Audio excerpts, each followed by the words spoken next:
Greetings everyone and welcome back to my channel. In today's video, I'll be showcasing 3 new endgame grinding vessels recently added in update 48. It includes the Q-Flex, the Manhattan class and the Capesize. Each of these ships has its own strengths, playstyle and advantages, especially when it comes to long-term grinding and efficiency. Before we get started, I'd like to make a quick announcement. I'll be uploading more DSS3 content moving forward. I've been a bit less active recently as I was preoccupied with studies and work, but I truly appreciate if there is any support and for your patience. Now with that out of the way, let's dive in and take a closer look at each vessel, comparing their performance, handling and overall value to see which one might suit your playstyle best. Before we begin, please keep in mind that I'll be using the currently most efficient routes for each vessel. All calculations will be based solely on the pure income generated by the vessel over a 1-hour period, excluding any fleet-related income. Lastly, I've added timestamps to the video so you can easily jump to the specific section you'd like to watch. And always, please forgive me if I'm inaccurate. All content in this video may change and everything was recorded in the latest server currently. Enjoy the video. So first things first, we'll start with the Capesize bulk carrier. So this is mine, I named it Derbyshire. As we can see, here's the cargo holds, the railings, and there's the helipad right there.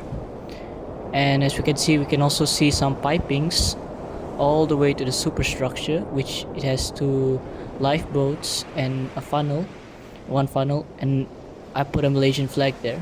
Fun fact about these vessels is it's one of the few ships in the game that can turn its rudder and has the ability to have the text of the port where you spawned it from. So here's more of the bridge. As you can see, the name is also stated on there and has a close-up on the lifeboat. And as we take a closer look at the cargo holds, I wish they do open, but there's nothing inside.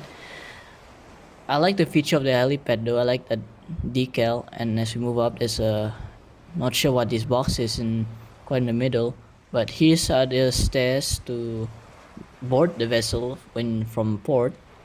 And over here we got more anchor chains.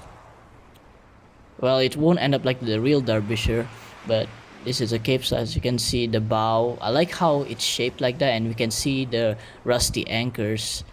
And over here it's like a lookout, I guess, and there's a horn there. Okay, and we got more of the bow here. You can see I like those marks the depth, and this ship has a pretty huge displacement. Sure what it is. And this is the Capesize in DSS3. It only has 1 skin, and at the same time the rocket launch. And over here is the bridge. As you can see, got control panels, navigation panels, and of course we could sit down. And yeah, it's quite detailed, even the door. And then we got some drawers here and some lockers, I'd say, notes on them in the panel. And then we got some chart representing the Indian Ocean and all. And over here is a printer, I guess, and a sofa with a fire extinguisher. And I believe there's an Easter egg on board this ship. And hold on, let's take a look at it. Oh, there it is, some sort of glowing cube. Not sure what it is, I'll check it out. So as we go outside, you can see the name there, it's all stated. And you got more navigation lights. Well, up here is maybe the radar tower, radar dish. I like how that spins, makes the ship feel more alive. And we can go down the stairs, have a look. This ship has a lot of stairs, like the new big ships, and you can see how big the funnel is. And then there's some trash cans. I don't know why they colored it red and black, I'm unsure, but I could research about that. I'll put a caption. And this is must be the other side of the lifeboat, which of course can be lowered, which I won't lower it now. And then let's move down to the deck. And then I like these green markings to show you the walkway, and you can see just the true scale of how large this vessel is. And let's move on to the other section now. We are gonna use it now. So I would usually spawn in a whole line, start from there, and then work my way to the bulk terminal. And this ship has a very, I'd say, big turning radius. And hold on, let's try to get a hitbox, and it is very slow. I will later tell you the specification and information about the vessel later on. Right now I will explain how I depart from hull blind. So gotta be careful at this part, because there should be like, yeah, that edge over there. So be very careful, because the draft of this ship is quite deep and huge. And sometimes I choose to refuel if I need to from hull blind before I go to Puerto Ushuaia. And that is the best route for this ship currently, from hull blind to Puerto Ushuaia and vice versa. And yeah, you can see how slow the ship is. At the same time, I had to speed it up, like really speed it up. But yeah, overall the looks on the ship are quite nice. So always be careful of the shallow waters, because the draft of the ship is just that big, so just keep in mind. And before that, I will explain the information regarding the Capesize. So here we go. So the Capesize is a bulk carrier which costs around 25 million, but if you want to fully upgrade it, it will cost you 27 million, another extra 2 million. It is the slowest out of the three, having a speed of 15 knots fully upgraded. It has a mid-access to terminals and a very long turning time, which the turning distance and radius is very long. So it also has bad maneuverability, which is very highly to take note of. It turns so slow, but the reverse speed is not that bad, topping around 6 knots.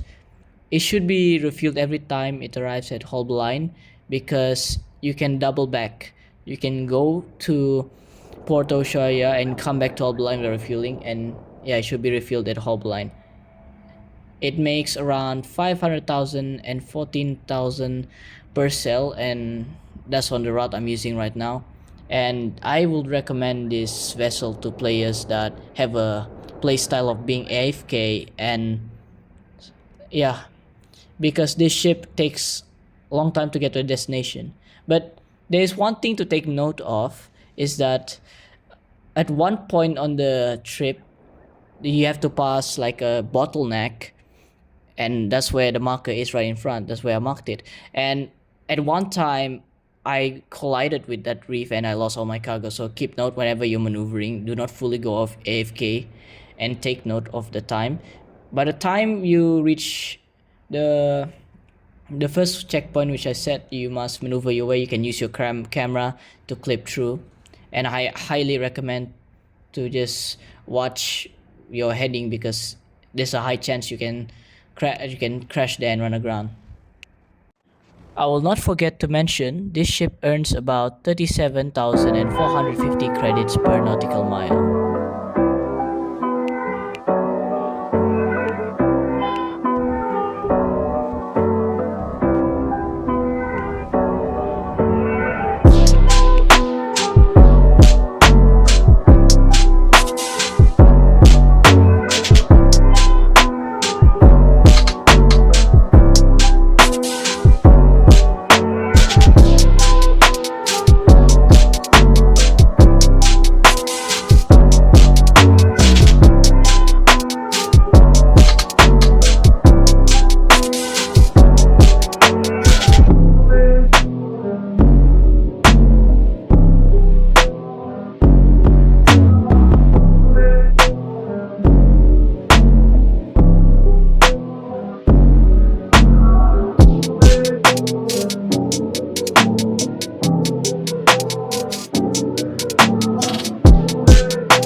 So when arriving to the port, you turn the vessel to the left and slow down at the same time, and the bulk terminal in Porto Ushuaia should be around there.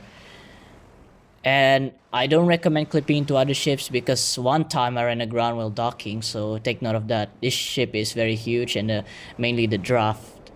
But overall, so this is how much we get from this trip. Hold on. Kind of reverse here real quick, because kind of trying to hit the hitbox. So there we go. 500,000, 14,000 credits per run. So that took me around 30 minutes. As you can see, we started around 2 hours and 4 minutes because I was in this game prior, so just ignore that. Just take note of the time, because remember I've said that I will set it to 1 hour specifically. So now we go back, we just reverse simply, and yeah, just watch the bow and should be fine, and do the same thing. Go back, don't refuel yet, only refuel at hull line because that's the most efficient way in my opinion. And here for me, I would refuel the Capesize first at hull line, then finally I would take a right turn, go down into the bulk port, the bulk terminal, then finally I would do another left turn and back and repeat, go back and forth. That's my style, that's how I would do it, and I can show you after we arrive to hull line. All right, enjoy the journey, I guess.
So I choose to always refuel it first, so this is how I do it. I slow it down and I press P, which is also a quick way to slow it down. And the refueling cost isn't that bad, it's just 1,000 credits at best, around that range. And after that I'll take a right turn, and be careful of the shallows here, because on my left there should be a tip or area that we can have a risk on colliding, so just keep in mind of that. And yeah, I'll head down to the bulk terminal, and this is another 30 minutes. As you can see, the clock has reached 3 hours and 4 minutes.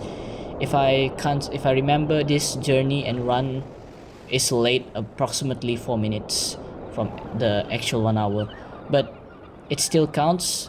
So from what I've calculated, you should earn around 1,028,000 per hour using this route.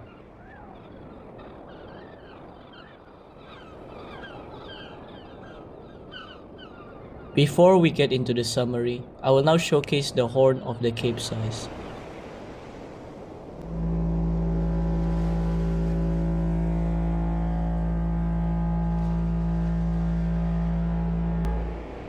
So in summary, I would recommend the Capesize for players with an AFK playstyle. Just note the poor maneuverability. So simply big pay, slow run. So in an hour, you'll make about 1,024,000.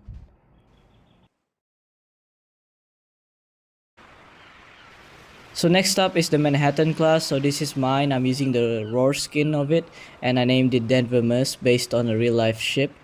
And as you can see, the detailing on the bow and the modeling is just superb. And we could see this one as cell guides, which is only available on the roar skin, and we can see the navigation lights on the bow, and we can see more detailing here. We can see the anchor chains and the pathway. When the ship is fully loaded, we use that pathway. So as you can see the cell guides up close. And now we're moving on to the superstructure. We can see the IMO number and a no smoking sign, and that's the bridge. So let's hear the horn real quick.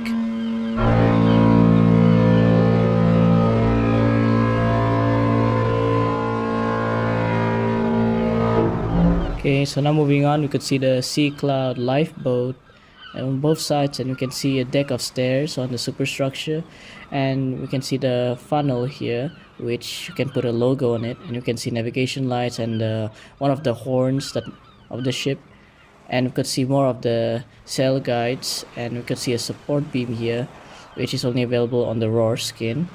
So as you can see, we could see where the port it departs from and the IMO number. I could add more information about that, but I like the rudder on the ship, how it looks. And you could see a compartment here, and there's a door there, but it doesn't function. We couldn't go up from there. So yeah, moving on, we could see more of the sail guides, the detailing, and we could see from here there's two stairs on this side, which you board from port as usual. And moving on to the bow, we could see more detailing, and then the second horn. And yeah, we could see anchor chains, and then we could see a light here that illuminates the containers at night. So there we go, and we can see the beautiful lighting on this ship. It's very beautiful at night. It's the most navigation lights. And now let's move on to the base skin. Okay, let's switch it up. All right, so now this is the base skin, which it has no sail guides. It's just completely a flat deck, and the color difference, as you can see, and it has no support beam on this compartment here, and that's the main difference. Now moving on towards the bridge, we can see we get control panels here, and I like how the detailing on that navigation panel and the reflection, I can see it, and probably this is the navigation display. So we could sit down, and it's adjustable but not really adjustable in the game, and you can see more detailing on the windows. Not sure what that is, but I'll put in the caption. And you can see more spotlights there on the outside of the bridge, and there's a roof here, small roof, and we can see the name up there, of course. And there's some curtains here. There's another room at the back, and there's another fire extinguisher, cupboards, drawers. Yeah, it's like an extra room here, good for role playing. And we can go to the other side, and is that a grill? And then we got some more stairs. We go up, and then we can see the navigation lights up close, and we can also see the final stack, all the antenna and all. Okay, it's another door, and yeah, it's a very nice bridge. And of course it has that feature of the name we added there. I do not know how to access that. Okay, so let's move on to the gameplay now. So usually I would spawn in Wolin A. Hold on. And after that, I would accelerate, advance a bit, and turn on my navigation lights and all, do what's right. And then you would want to move to the forward a little bit, and after that you'll reach a certain point, and once you clear that gap there, you can start turning. And the point is, you want to first reverse into the container port. I'm currently in a latest server which has the new cranes which are higher. Back then it was difficult to dock the Manhattan because the cranes were a bit low and the superstructure in the bridge would always collide, so it was kind of difficult. But now it's much more easier. You just have to reverse in and be careful of that edge over there while you turn in. So the max reverse speed is 6.9 knots, which is okay, not bad. As you can see, I'm trying to turn here. That's the edge I'm talking about. And once you hit the hitbox, it should be around here. You don't have to go all the way in. But soon. Almost hit it. And yeah, there we go. Okay, that's how it looks when it has containers. I like how it looks with all the colors and all. And as you can see, we have to do a turn here, and it's up to you if you want to refuel at Wolin. If you need it, you can go refuel, which I'm doing. And that turn I just did there is also difficult, but you just keep in mind the turning radius is quite decent, I'd say. But yeah, and it's a pretty fast vessel. And now the best route for the Manhattan class is from Wolin to Puerto Ushuaia. Vice versa. In 1 hour, you are able to make 3 trips. Each trip takes roughly 20 minutes. Now, I will get into the information about the Manhattan. So this container ship costs around 25 million credits, and as usual, if you want a full upgrade, you need an additional 2 million credits. It has only one skin, which is called the Rorsk, which costs around 15 Robux, that adds the sail guides and follows the Mer's color scheme. The speed is quite fast for its size, topping around 25.1 knots at full level. Maneuverability is decent but not that good. For the income, it makes 23,950 credits per nautical mile, and one trip can give you 320,000 credits at best. I recommend you refuel only at Wolin's refueling station. You may refer how I do my trips with the Manhattan, so enjoy the journey. You can of course skip to the summary now if you want to, but now I'll just explain how I dock and maneuver it as usual.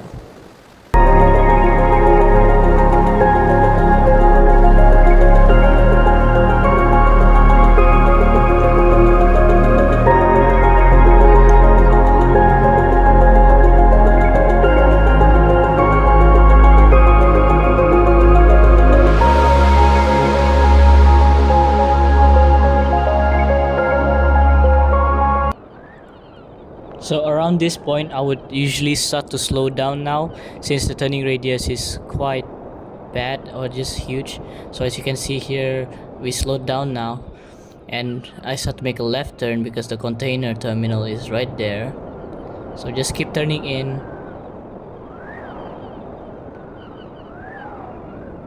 And yeah, just take it slow and steady, don't worry, this is time efficient as well. This is just my way of doing it. I find it to be on time. As you can see, we earned about 319,000 credits.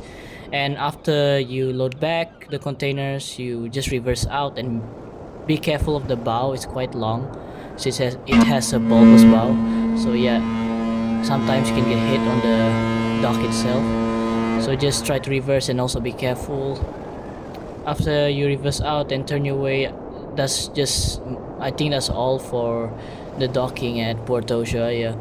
It's not that tricky, it's simple, and you just have to be careful. So now let's continue our journey till we reach 1 hour.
Alright, so now on this turn here, I would slow down to 16 knots and try to avoid the edges, and would go in further from this point. And you can see I'll go in a little bit, because don't turn too soon, because you might not have enough space to reverse out.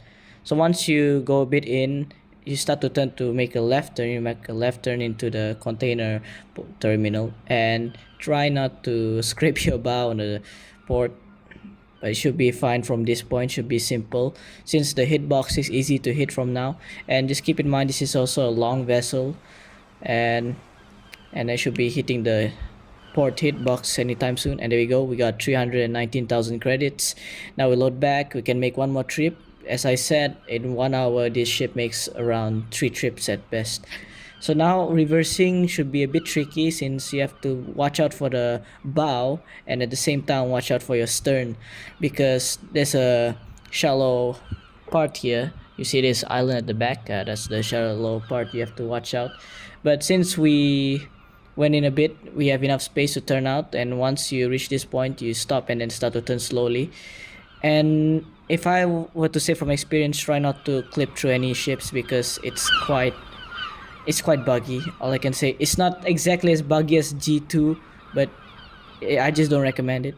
So now after that, you start advancing, start accelerating from here, and try not to go above 20 knots while making the turn here, because I had to slow down many times and almost scrape the port there, that dock.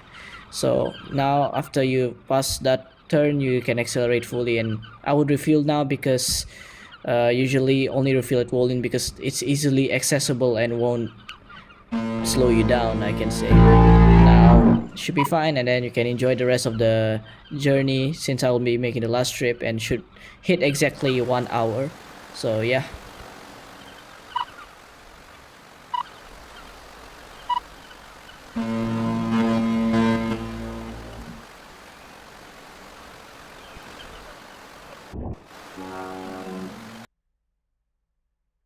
Alright, we arrived at Puerto Ushuaia, and we earned from this trip for about 319,000 credits.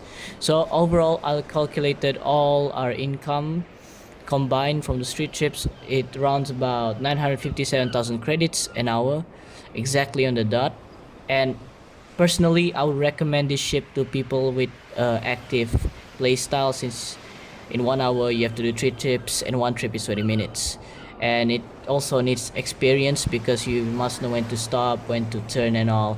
But the only thing I have to note is, I wish it could have made a little bit more, since the Capesize in 1 hour 4 minutes, a bit late, but doesn't matter, it makes around 1,028,000 credits. So if you think about it and even it out with fleet income, the Capesize kind of makes a little bit more. But overall, this is a good looking ship. I like how it looks with the containers and all, and it's a good endgame container ship around now. And yeah, let's move on to the final ship. So that's all for the Manhattan class. So next up, and finally, we reached the biggest ship in the game, currently at a span of 315 meters. It is none other than a Q-Flex LNG carrier. As you can see the detailing on the bow here, and you can see like a mast there, Titanic reference maybe. So we can see that I'm using the Qatar skin, and over here you can see the navigation lights and the piping. It has 5 storage units, and then we can see the pipings that where they load and unload the liquefied natural gas, and we can see the cranes here probably to load and unload cargo. And you can see that metal box thingy I'm hovering at is called the cargo compressor room, which its main purpose is quite important to boil off. It measures the boil off gas from the LNG tanks, keeping pressure safe by compressing and controlling the gas. So that's how I can put it simply from my understanding. So now we can take a look at the bridge and superstructure, turning on the lights here and the no smoking sign. We can see more of the stairs and the Sea Cloud lifeboat, which works as well as the others. And we could see the port where you spawn it from, and the IMO number, if not mistakenly, is your Roblox ID, but yeah, correct me if I'm wrong. And it has 2 rudders, and we can see more of the bridge from this view, and we can see the funnel here, which is quite big. And then we can see another navigation lights on top there on that mast, and we can see the radar spinning around. And here's the horn. Hold on.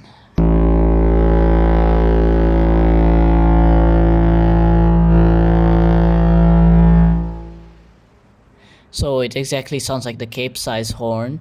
And yeah, now we can switch to the base skin. Give me a moment. And yeah, there we go. So this is the base skin. The lower hull is colored in gray with the main hull colored dark red-ish. And yeah, this scheme is accurate to the real life Q-Flex, which is used by Qatar if I'm not mistaken. And as you can see, yeah, that's all. Now we're moving on to the bridge. We can see the control panels here, and you can see some phones, navigation displays, and all that whatnot, and some dials. And you can see chairs here, and you can sit on them. You can see cupboards. You can see a communication area, and you can see the charting table. And over here we have a printer. We got A4 papers lying around, and you can see some curtains, I guess. And you can see some logbooks and a door. There's 2 doors, but they don't work. And we could see more detailing on the windows. As we head outside, we could see there's some sort of grill. Okay, I'm convinced that's a grill. Okay, you can roast me however you want, but for me that's a grill, I call it. And you can so go up the stairs to the deck, which holds the antenna, the radar, the satcom, navigation, and all. These stairs don't work, this ladder. And you can see how it moves. And you can mount the flags on midship and all the way to the stern and only. And yeah, we can see more detailing and all. So you can now finally go down these stairs, and there's lots of stairs on this ship. And let's go down, more detailing as we can see. Oops, and this deck here, I think it's a deck to access the pipes and all. And we go down, we can access the Sea Cloud lifeboat from here. And then we could go down again, and then we reach the main deck. And you can see more detailings and the railings and all. Just love how the ship looks. Alright, now we should go to the gameplay.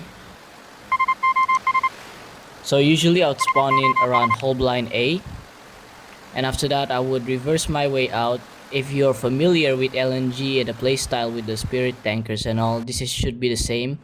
And the route for this is the same as the Capesize from hull blind to Porto Ushuaia. And the only difference that makes is the terminals and probably how you steer and handle it. Overall, it should be no problem. You just be careful, not try to hit the shallows or edges, and reverse your way to the LNG terminal, which is there.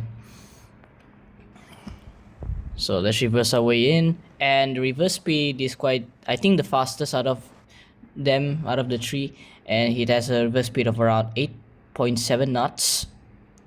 Fairly quick. And there you go, we're gonna hit the hitbox. Or there you go. Right now, I will now explain the information regarding the Q-Flex. So it is currently the biggest ship in the game with a length of 315 meters. 315 meters is quite long, like really long.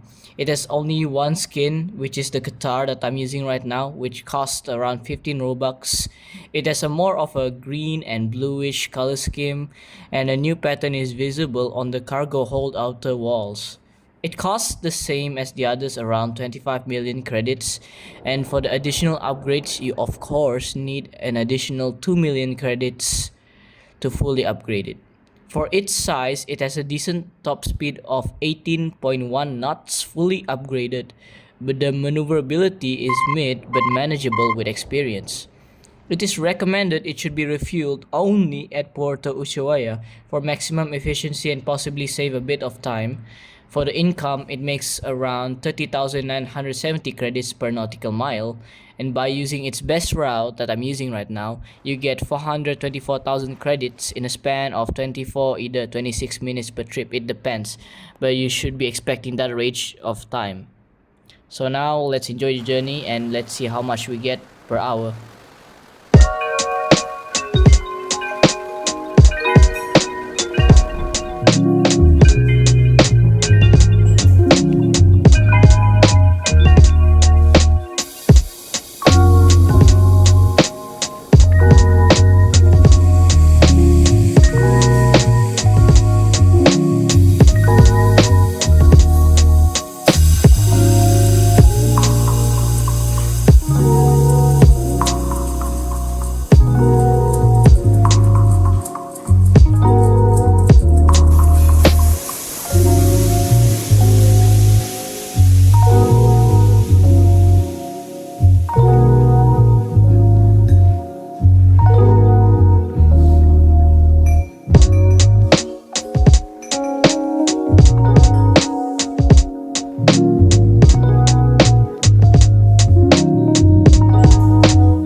So around this point, I would just straight head for the LNG terminal and slow down and refuel and yeah, hit the hitbox. There we go, 424,000 credits.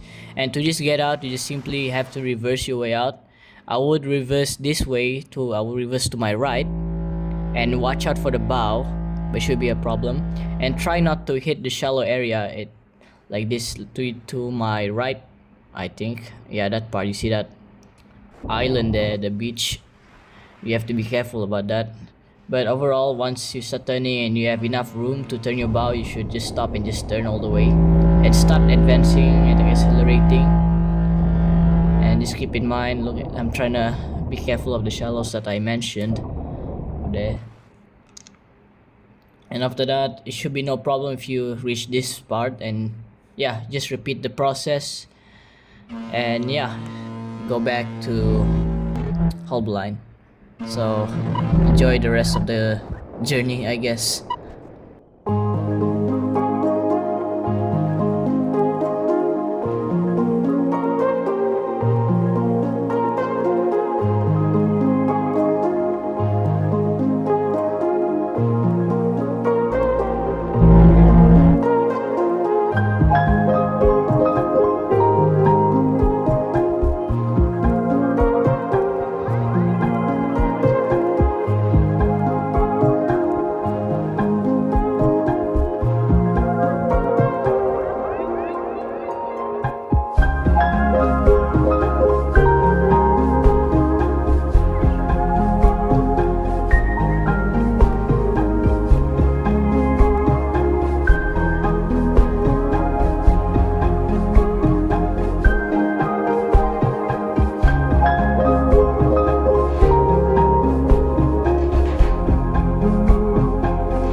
So we arrived around 50 minutes in and we haven't reached 1 hour, and that's spectacular.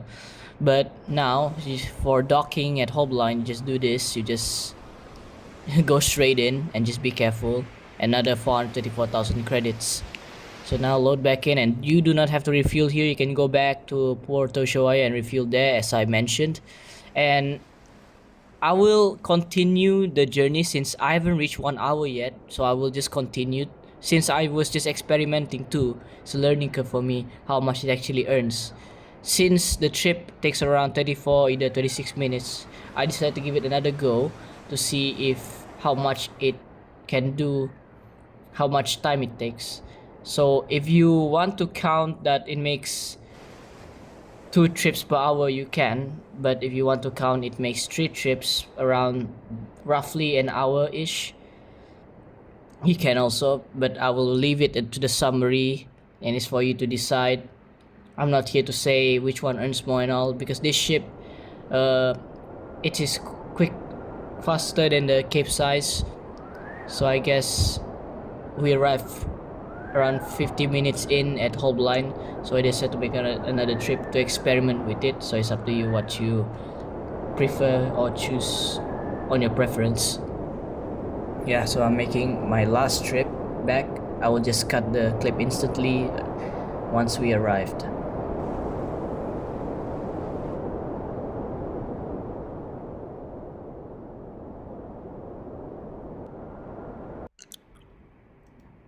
So we just arrived at Puerto Ushuaia on the last trip on 1 hour and 15 minutes. And in summary, in 50 minutes, we made around 848,000. And if you choose the timing to be 1 hour 15 minutes, we made around 1,272,000 credits. Since we didn't actually arrive at the 1 hour mark, I'll let you choose which one you prefer. So overall, I recommend this ship to players with an AFK based playstyle, though it's not as slow as the Capesize, neither as fast as the Manhattan. Overall, the looks on it is just amazing, and as the biggest ship in the game, of course it's intimidating. So yeah, I'll let you choose, and we'll head down to the conclusion of this video and from all the 3 ships. Now that we've covered all 3 ships, let's wrap things up with the final comparison. When it comes to earnings, each ship varies, and in terms of time-based earnings, there isn't a clear best option. But here are my findings though. But of course, you may have your own preferences based on what works best for you. I'll also show the playstyles and performance stats for each ship so you can see which one suits your personal playstyle the most. With that said, I won't be choosing a best ship, as it really comes down to what feels right for you. My honest advice is to go with a ship that fits your preferred style of play or what you like. They all offer similar earnings in the long run, so it's all about what you enjoy most. Feel free to refer to the final information here as a guide or refer to the DSS3 wiki. You can feel free to ask the staff, but ultimately the decision is up to you. Thank you so much for watching, and please forgive me if I missed anything or made an error. Your feedback is always welcome. Have a great day and a happy gaming and a happy new year.